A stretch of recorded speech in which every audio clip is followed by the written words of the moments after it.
Okay, I'm Diane Largman, and I came here with my husband Billy on September 13th, 1991, to live full-time.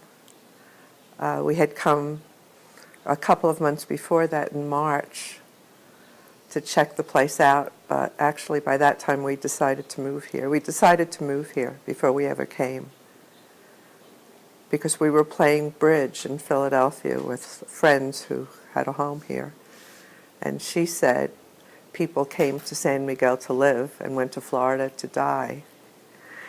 And we drove home. It was October 10th, 1990, and my husband looked at me and he said, "Are you ready?" And I said, "Yes." And we just started asking questions about San Miguel. And one of the things were there horses here, because we both like to ride. And these friends saw a woman walking down the street in San Miguel when they returned here. Asked her if she was wearing jodhpurs and said, "Is there a lot of riding here?" And she said yes. And we both gave notice to our respective partners and came down here. And 3 months after we were here, bought property and built a home. I left New York in '78, and then I met Billy in the mid-'80s, late '80s. And then 4 years after we got married, we moved here. What kind of business did My you husband, well, his family since the early 1900s. Well, I have to say my husband was 27 years older than I was, but I had a hard time keeping up with him, and his family had been one of the largest hosiery mills in the United States, so he was always in the hosiery business. And I started out as a kindergarten teacher and ended up being partners in a business that produced interactive video, which was the forerunner of the iPads and things like that. Great business, went broke. It was, we were on the cutting edge. I think one of the things is because of the age discrepancy between my husband and myself, and I didn't want to go to Florida or any of the usual retirement communities, although we really never talked about it that much. And there was something about this place, and it turns out that I had an uncle who studied here in the 50s. He actually stayed at the Atascadero Hotel. And there was something about what the people said.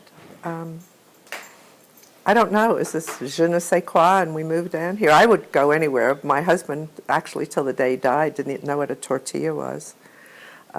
He studied Spanish with, I don't know, about 5 or 6 different people. Couldn't learn the language, but he had a Mexican heart. He just loved it here. We both did. But I don't know what that magic thing was that led us here.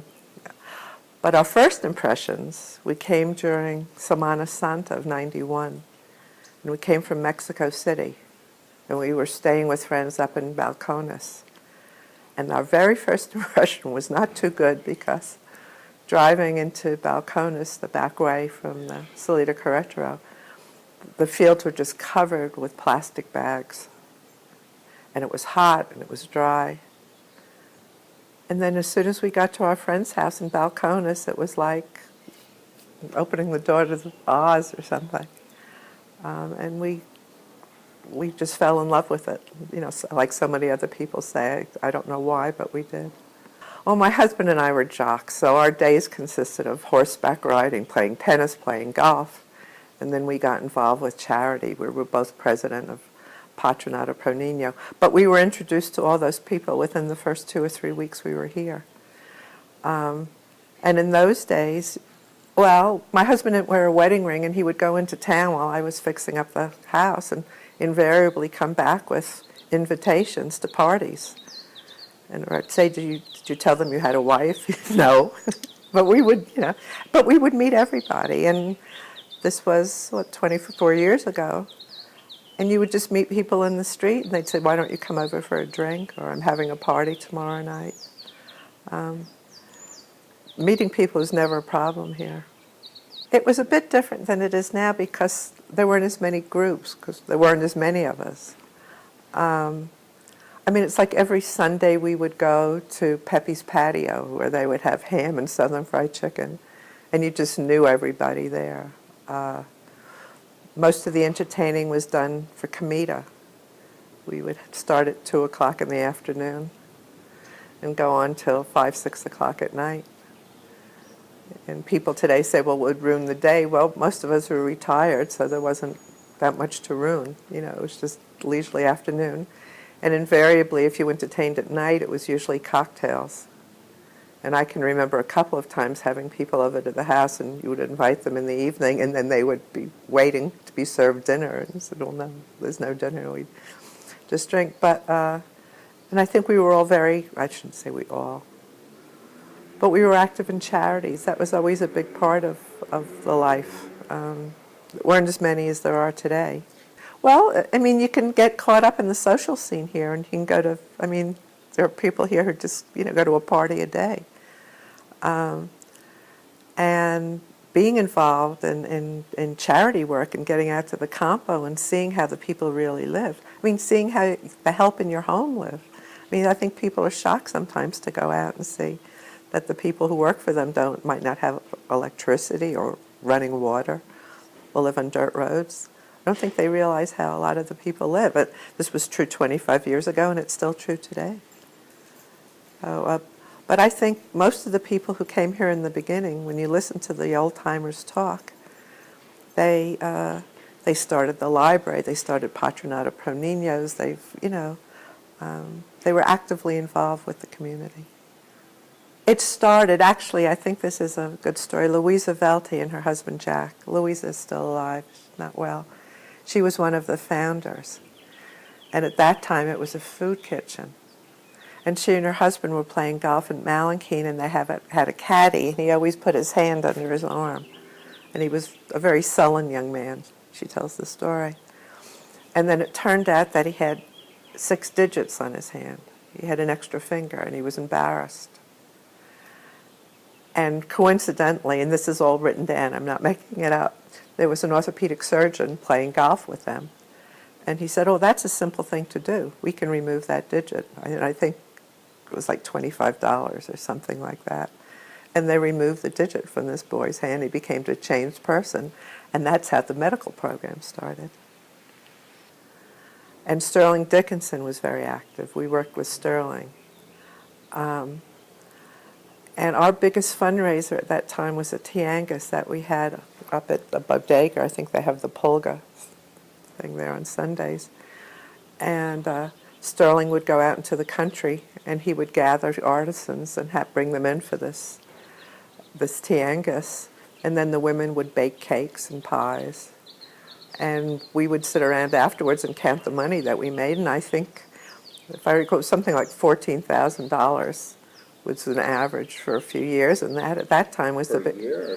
No, for that one event. And that was one of the biggest fundraisers. And now, of course, these fundraisers are bringing in tens of thousands of dollars, hundreds of thousands of dollars. So you would use that money then to buy food to feed children? No, I'm sorry. It started out as a food kitchen, and then it started taking care of kids with traumatic illnesses. And Sterling would go out to over 200 schools. He had a driver. And he would give the teachers certificates if they had sick children. And they would send these children into town. And they would go to this Dr. Ramaglia at the time we were involved. But we had no offices or anything like that.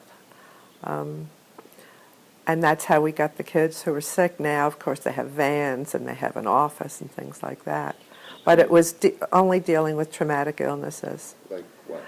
Oh, well, there was cleft palate. I remember once going into someone's home, and they had a little boy in a room because he had muscular dystrophy, and they said, God sort of made him that way, and he wasn't treated.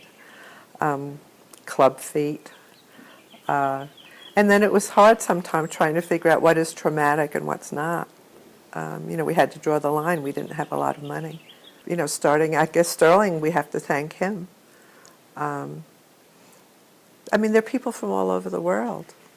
We tend to say Americans, but I have friends from France and Italy. There are a lot more people here now from Australia.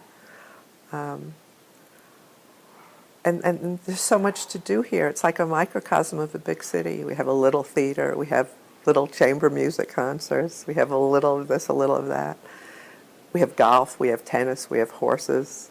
But like most people, say that it's the people that are so interesting. And the Mexican people here, I can't say in the whole country because I don't know the whole country. But I think the Mexican people here have more class in their little fingers than a lot of Americans, who come here and build their mega mansions. They're polite, they're nice, they're thoughtful. How wonderful the people are. When Billy was losing his eyesight, we had lived in a Atascadero and then we moved into town, so he would be more mobile. He could get around and not have to drive. And he would walk into town, and I said, well, how do you cross the streets? How do you see? He said, I just stand on the corner and I wait for somebody to help me. And it worked.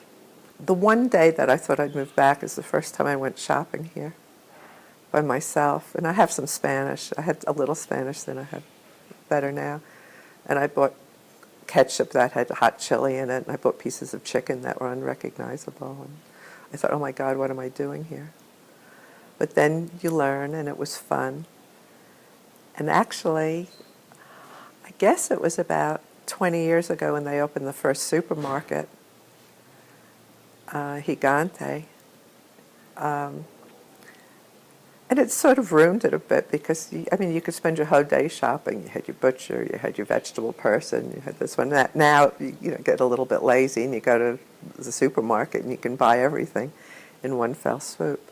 But that was, it was an adventure trying to find things. I remember one day my husband and I must have spent hours looking for candles, never thinking to look in the local mortuary. But that was the only place you could get candles, the mortuary on Masones. And the telephone, well, you paid more if you had a phone with the house, and we didn't have a telephone for the first 6 months. But somehow we managed. I don't remember ever being terribly inconvenienced by it. Oh, who was the fellow who wrote the book on Mexico? And he said people used to come here to live a Mexican life, and now they come here bringing the American life with them. The way, people entertain, their expectations. I guess it's inevitable. I don't love it. Like everybody else, I complain about the traffic and too many people. And I wonder why some of these people are down here, because even the little inconveniences that they have now, they complain about. So hopefully those complainers will leave here eventually. Well, I was in real estate here for 10 years. And I left the day I was showing people from Palm Beach real estate. And they looked at a house up in Atascadero, and it had a big stone wall, the Fuller house. And they said, they're not using stone like this in Palm Beach anymore. They're painting it white. And I looked at them and I said, well, why are you moving here? And that was the last client I had. I worked for Dottie Vidargas, and I thought, I can't do this. I'm working for somebody. I can't alienate, people. But and they ended up not moving here. But they were looking for the Palm Beach here because it was cheaper, I guess. I just find, that obviously there's some robberies and things that go on. But I think it's amazing with the discrepancy between wealth and poverty that there's not more crime. And usually it seems, what I've been told, is most of the crime occurs during the holidays when there are people from outside of San Miguel. So I think we still are very lucky, here. When we left Philadelphia, our friends gave us a video camera, and they said, send things. So, we both rode, but my husband groomed his own horse and everything, and he took a 15-minute video of mucking the stalls and cleaning the horse's hooves, and he was sending this to his friends who were living in Palm Beach and Boca and all this. And they must have thought, what in the world is this guy doing? And he came down, and this was a Brooks Brothers man. He let his hair grow. I bought him an earring. He was like this was it. This was his. And he spent his life in retail or wholesale business? Wholesale. Yeah. But he just took to this place, and he was a man who didn't even like to travel. But we would sit outside, and people would talk about where they had gone and all these places, and I'm green with envy, and he'd go, "Why would you leave this?"